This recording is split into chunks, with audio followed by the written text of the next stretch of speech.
पहली मुलाकात। आखिरी बेंच की शुरुआत स्कूल का पहला दिन था। नई क्लास, नए चेहरे और दिल में हल्की सी घबराहट। रिया, जो हमेशा शांत और शर्मीली रहती थी, धीरे धीरे अपनी क्लास में दाखिल हुई। उसकी आंखों में डर था, नए दोस्तों का, नए माहौल का। पूरी क्लास लगभग भर चुकी थी। आगे की सारी सीटें भरी हुई थीं। टीचर ने मुस्कुराते हुए कहा, रिया, तुम पीछे वाली आखिरी बेंच पर बैठ जाओ। रिया ने नजर उठाकर देखा। आखिरी बेंच पर एक लड़का बैठा था, आरव, क्लास का सबसे शरारती लड़का। उसकी आंखों में एक अलग सी चमक थी, चेहरे पर हल्की मुस्कान, जैसे उसे पहले से पता हो कि यह मुलाकात खास होने वाली है। रिया धीरे धीरे वहां जाकर बैठ गई। उसका दिल तेज धड़क रहा था।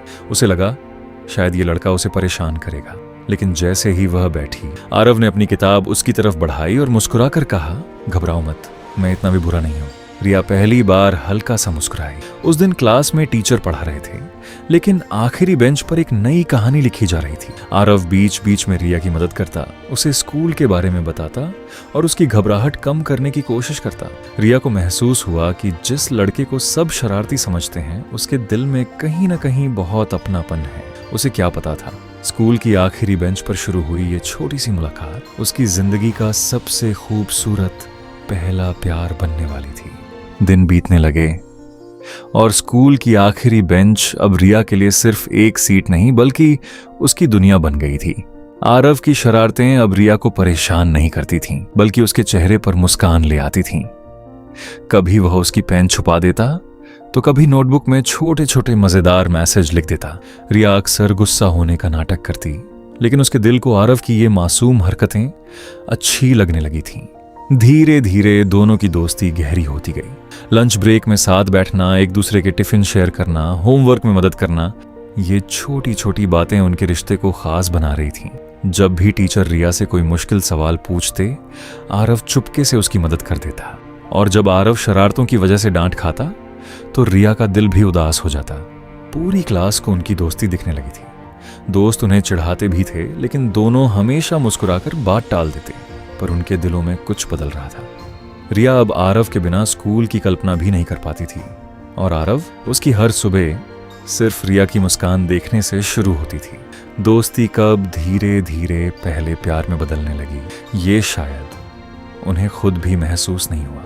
आखिरी बेंच पर बैठकर शुरू हुई वो मासूम दोस्ती अब दिल की सबसे खूबसूरत भावना बनती जा रही थी। समय के साथ उनका रिश्ता और भी गहरा हो गया था। रिया और आरव अब सिर्फ अच्छे दोस्त नहीं रहे थे, उनके दिलों में एक दूसरे के लिए कुछ खास जगह बन चुकी थी।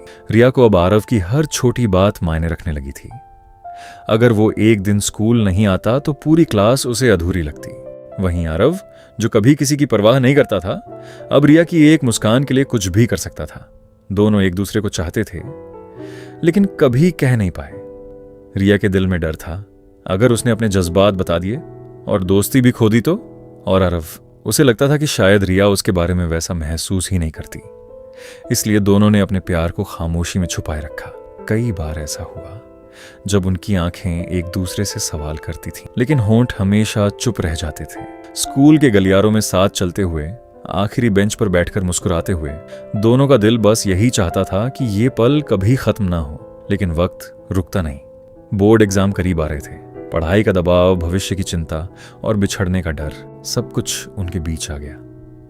वो चाहकर भी अपने दिल की बात नहीं कह पा। उनका पहला प्यार बेहद खूबसूरत था, लेकिन अधूरा, क्योंकि कभी कभी सबसे गहरी मोहब्बत भी सिर्फ दिल में रह जाती है, शब्दों में नहीं। समय जैसे पंख लगाकर उड़ गया था। जो स्कूल कभी उनकी हंसी, शरारतों और मासूम बातों से भरा रहता था, अब वहीं बोर्ड एग्जाम और विदाई की उदासी छाई हुई थी। फेयरवेल डे आ चुका था, स्कूल का आखिरी दिन।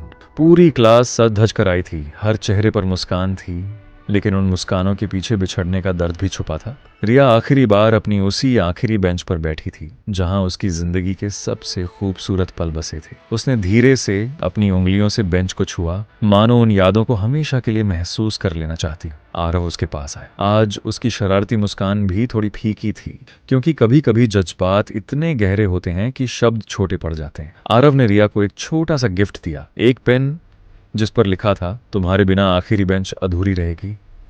रिया की आंखें नम हो। उसने मुस्कुराने की कोशिश की, लेकिन दिल टूट रहा था। वो चाहती थी कि आज बस आज अपने दिल की बात कह दे। लेकिन फिर वही डर और खामोशी जीत गई। फेयरवेल खत्म हुआ, सब अपने अपने रास्तों पर बढ़ने लगे। रिया ने आखिरी बार मुड़कर आरव को देखा, वो भी उसे ही देख रहा था। लेकिन इस बार ना कोई शरारत थी, ना कोई मजाक, सिर्फ अधूरा प्यार और बिछड़ने का दर्द था।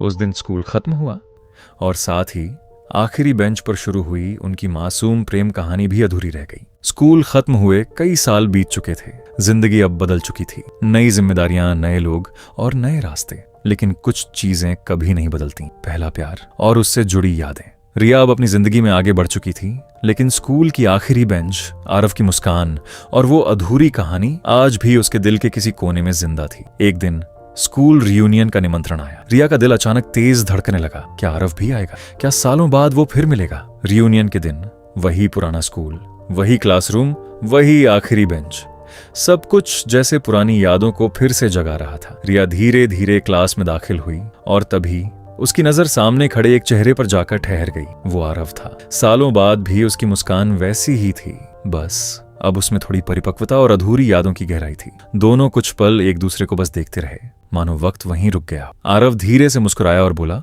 तुम आज भी आखिरी बेंच जैसी ही खास लगती हो। रिया की आंखें भर आईं। सालों की खामोशी जैसे एक पल में टूट गई। इस बार ना कोई डर था, ना बिछड़ने की मजबूरी, बस दो दिल थे जो शायद अब अपनी अधूरी कहानी को पूरा करने के लिए फिर मिले थे। क्योंकि सच्चा पहला प्यार अगर किस्मत में हो तो कभी पूरी तरह खोता नहीं।